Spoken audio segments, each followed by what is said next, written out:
Jangan lupa like, komen, dan subscribe channel YouTube TVRI Bengkulu, serta nyalakan lonceng notifikasinya.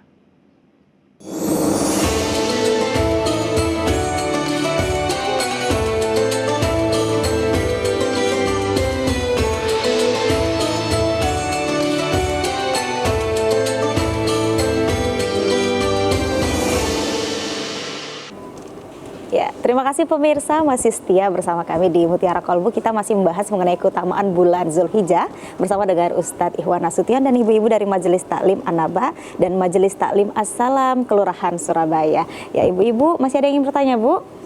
Boleh, ya silakan Ibu.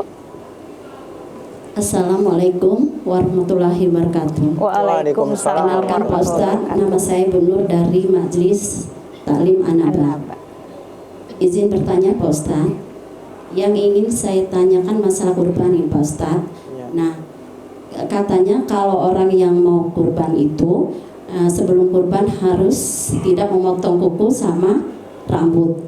Nah, kalau laki itulah jenggotnya, itu apa sebabnya Pak Ustadz? Assalamualaikum warahmatullahi wabarakatuh. Waalaikumsalam warahmatullahi wabarakatuh. Boleh langsung dijawab Pak Ustadz? Baik, betul itu tadi ada hadis yang Nabi ingatkan kepada kita, iza dakhalal asru, kata Nabi, kalau sudah masuk di 10 pertama Zulhijjah, artinya sudah masuk tanggal 1 Zulhijjah. Tadi 1 Zulhijjah menurut versi hisab kan sudah ditetapkan 28 Mei, berarti hari Rabu. Maka kata Nabi, kalau sudah masuk tanggal 1 Zulhijjah, wa arada ahadukum ayyudahi, dan ada di antara kalian yang ingin berkurban. Artinya yang dilarang ini hanya yang peserta kurban saja, bukan keluarganya semua, yang berkurban saja, peserta kurban. Fala yamassa min sya'rihi, maka kata Nabi tahan, jangan dia potong rambutnya, wala min basari, dan jangan potong kukunya. Dan ini jadi dalil, oh ternyata siapapun kita yang jadi peserta kurban, hendaknya, ini diajarkan, hendaknya jangan dulu potong rambut dan kuku. Sampai kapan? Sampai hewannya dipotong, baru boleh. Artinya kalau nanti hari Selasa maghrib tanggal 27 Mei itu Selasa maghrib kan sudah masuk tanggal 1 Zulhijjah, maka mulai dari situ sampai hewannya dipotong kita dilarang, tahan, potong semua rambut, jenggot, kuku dan sebagainya. Apa hubungannya? Kan itu kan pertanyaannya. Iya, apa hubungannya? Apa hubungannya? Dasarnya dari mana? Pokoknya Nabi nyampaikannya kayak gitu. Nabi tak sebut hubungannya. Maka ulama itu menggali-gali. Kalau yang mungkin yang dilarang dipotong itu kuku kambing yang akan disembelih, tentu wajar, jangan dipotong. Ini kok yang dipotong kambing, yang dilarang potong kuku kita. Wallahu a'lam. Tapi itulah ulama menggali-gali hikmah. Salah satu dijelaskan oleh ulama, oh biar seluruh anggota tubuh kita nanti lengkap menjadi saksi bahwa kita adalah orang yang berkurban. Nah, itu salah satu keterangan para ulama. Tapi bukan hadis kan, itu ulama menggali-gali hikmah. Karena Nabi memang tidak ada menyebut hubungannya. Tapi pokoknya sunnah. Bagaimana kalau kita terlanjur motong? Kita berkurban, kemudian nanti tanggal 2 Zulhijjah lupa kita motong kuku.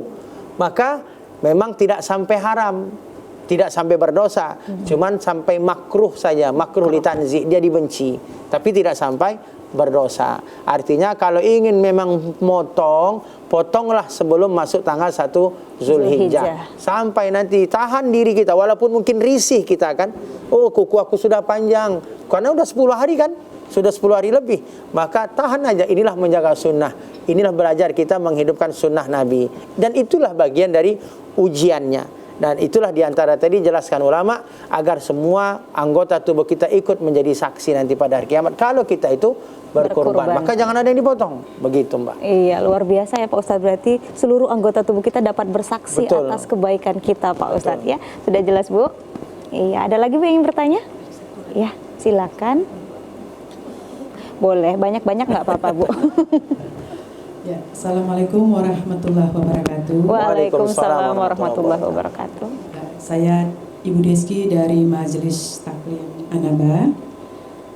Ini pertanyaan ini ada kaitannya dengan penjelasan Pak Ustadz atas pertanyaan dari Ibu Majelis Taklim Assalam yang pertama tadi. Oh, iya. Ya, tadi dijelaskan bahwa apabila kita melaksanakan puasa di tanggal 9 Zulhijjah, maka dosa kita akan diampunkan selama 2 tahun, tahun sebelumnya dan yang akan datang. Nah, ini Pak Ustadz, waduh hore sekali nih ya Pak Ustadz kita kalau mendengar hadis ini ya Ustadz. Tapi dosa-dosa apa sajakah yang bisa diampunkan bila melaksanakan puasa di 9 Zulhijjah ini? Apakah seluruh dosa atau ada dosa-dosa tertentu? Demikian Pak Ustadz, terima kasih. Iya, terima kasih Bu. Ya Pak Ustadz, boleh langsung dijawab saja terkait dosa-dosa yang mungkin diampuni oleh Allah selama 1 tahun kebelakang dan 1 tahun ke depan. Baik Ibu, kan kalau kita dengar hadis itu kan luar biasa ya. Iya. Diampunkan dosa 2 tahun. Berarti kita pasti tertarik. Tidak semua orang tertarik.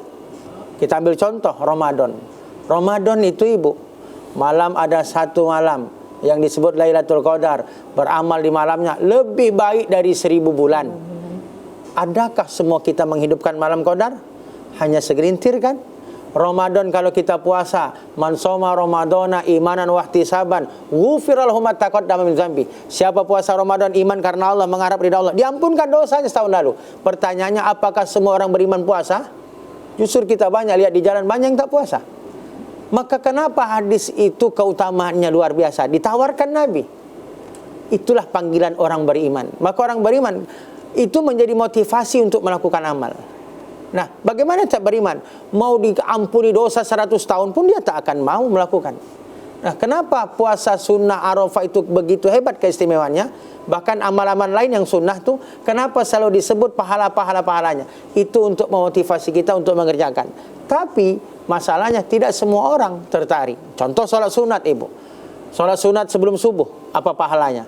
Rakaat al-fajri khairu minad dunya wa ma fiha. 2 rakaat qobliyah subuh itu lebih baik daripada dunia dan seisinya.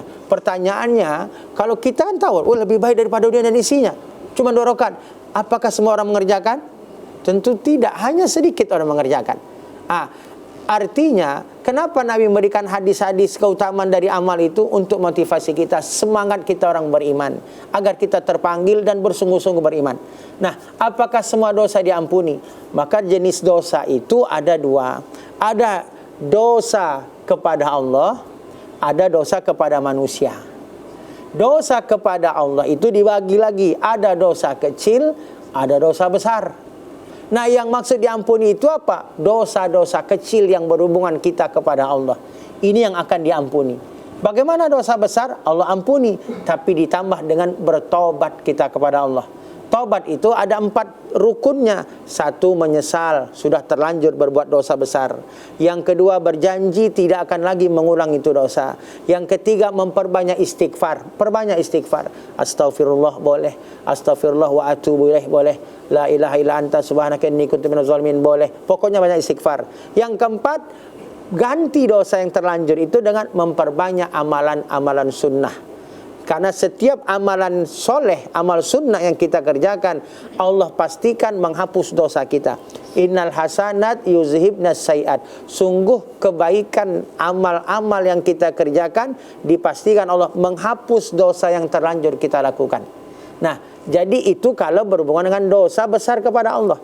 Maka yang disebut diampunkan dosa 2 tahun itu dosa-dosa kecil kepada Allah. Dosa besarnya bagaimana? Tambah taubat, tetap puasa, dosa besar juga pasti diampuni, tapi tambahannya taubat. Taubat tadi ada 4 rukunnya. Iya. Begitu Ibu. Iya, terjawab Bu ya? Iya, baik. Mungkin kita akan jeda iklan dulu, nanti ada sesi pertanyaan lagi di akhir. Baik, pemirsa TVRI Bengkulu, Mutiara Kolbu akan masih kembali lagi setelah jeda iklan berikut ini, tetaplah bersama kami.